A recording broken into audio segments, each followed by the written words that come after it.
project team management is really central for the efficient working of the project team. And this management and the functions related to it rests mainly on the project manager's shoulders. But naturally, the management can be divided between the members, especially in larger projects. There are very many different definitions of management, but it can be understood as influencing outcomes through managing things and leading people.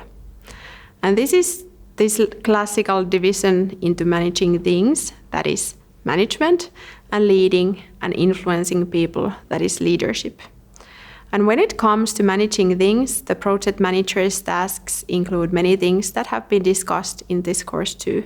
That is work planning, project organizing, allocating tasks to different resources and people, monitoring progress during the project, and stakeholder collaboration.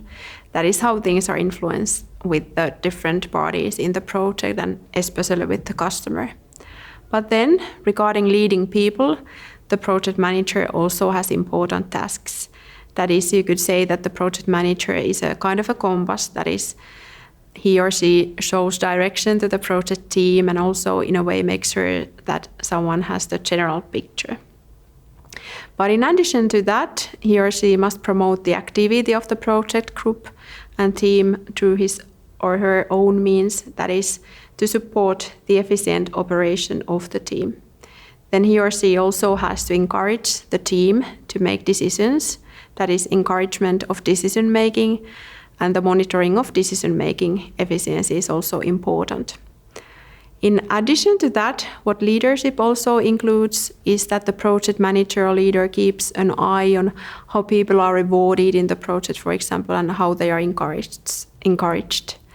For example, if I came up with a new and important idea, which would, for example, improve project work, could I get some kind of compensation in addition to the glory and the recognition? To leadership, there are millions of different kinds of models, and there are many kinds of messengers and experts who know the secrets of excellent leadership. This presents one matrix about how project group leadership can be understood and the different styles that the leader has available for him or her. Every one of us has different kinds of examples and experiences of different kinds of leadership. In a way, the same is true here, that you cannot say that there's one right way to lead, but the leadership should be sort of adapted to different situations, which is also called situation-dependent leadership school of thought. And even as people, we often behave differently in different situations. So similarly, it's a relative natural idea regarding leadership that in different situations you lead differently. Although this is certainly easier said than done. And in this matrix, leadership has been divided according to whether the leader is sort of doing a supporting activity. This supporting behavior, that is how you support your subordinates, whether it is at a high level or at the low level, and then how you show the direction to the project team and project organization, whether it is at a high level so that the direction is relatively clearly shown or at a low level.